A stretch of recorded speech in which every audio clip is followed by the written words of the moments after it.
For the questions at this time, Your Honor. Thank you, Your Honor. At this time, the defense would like to call a witness, Otis Campbell, to the stand. Can you please raise your right hand? Do you swear to tell the truth, the whole truth, and nothing but the truth? I do.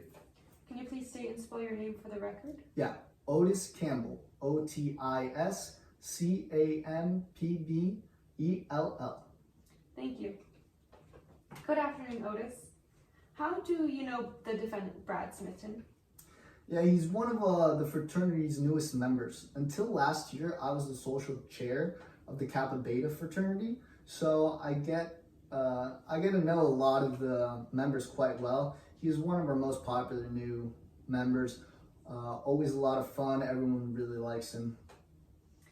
And do you know if Brad lives at the Kappa house? If Brad lives there, yeah, he does live at the Kappa house. Do you live there with Brad? No, not anymore. I used to live there, but for the last 2 years, me and a couple of other Kappas have rented this awesome, huge house with a lawn south of town. And did you see Brad at all the week of July 1st? Oh yeah, I threw a big bash on my place that Friday, June 29th, I think it was. I remember Brad came out right after a couple exams that Friday afternoon. He told me he was exhausted because he spent all Thursday preparing and studying for the test. So you know that he didn't sleep at all Thursday night? Yeah, he told me he didn't sleep at all. Okay, and what did you guys do on Friday? We barbecued and played some pool and pretty much just hung out. And then around midnight, a couple guys got together, a couple of us with Jeeps, and decided to go mudding down by Prominent Point. Do you know if Brad got any sleep on Friday since he didn't sleep on Thursday? No, I'm pretty sure he didn't crash until the following morning when we got back from mudding, so it'd be Saturday morning around 6 when we got back from mudding and breakfast. And do you know how long he slept for at that point? Just a couple hours, because around 10 or 11, a couple of the other frat guys came over and they started causing a ruckus, and people started getting ready for this little get-together that we were going to have on Saturday, so maybe 3 or 4 hours. Okay, and do you know if Brad had any alcohol on Saturday at this get-together? Brad had been drinking pretty heavily the night before, so he wasn't drinking much on Saturday. I think he probably had 2 to 3 beers, maybe 4. Do you remember what time he drank his last beer on Saturday? Yeah, I'd say probably around 6 p.m.-ish.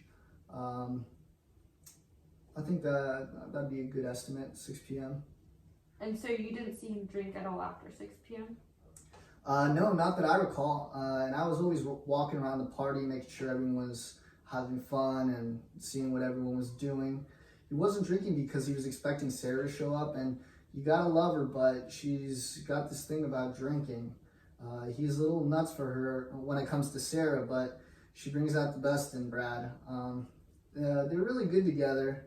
The only bad thing is that when she's around, Brad doesn't really like to drink much.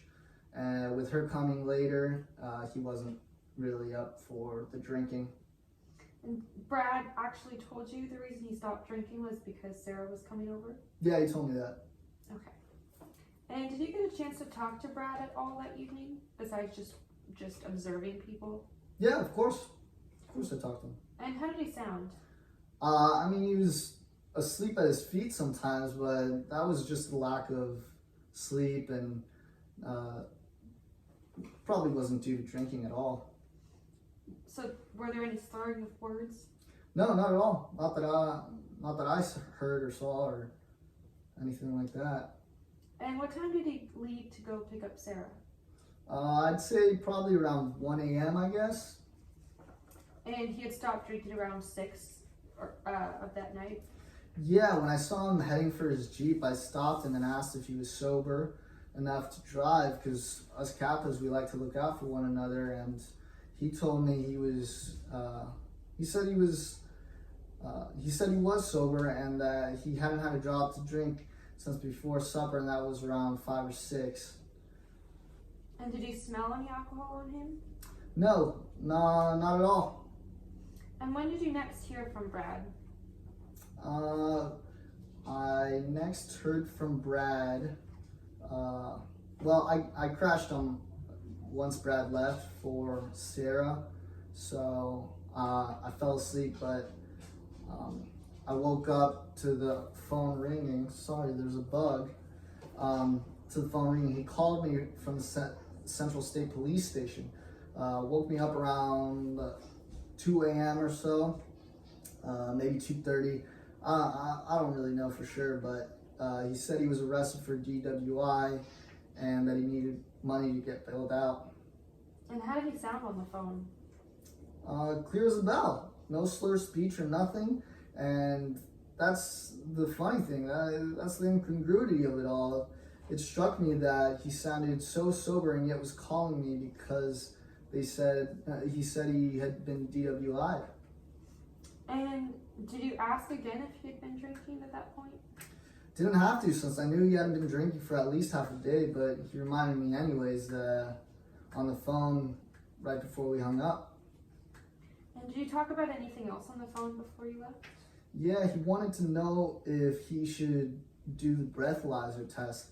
He told me that he thought he should because he knew he was sober, but it had been like several hours since the last time he had drank. But I reminded him what an attorney told us in the spring, that you should never blow into one of those breathalyzers because they could malfunction, and there's tons of reasons why you could be spotted with a DUI, or that it could trigger the alcohol. And so they told us never to blow into one of those things.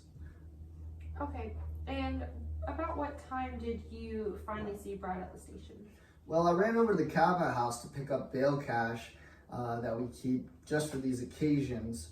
And then Sarah showed up right when I was getting the money.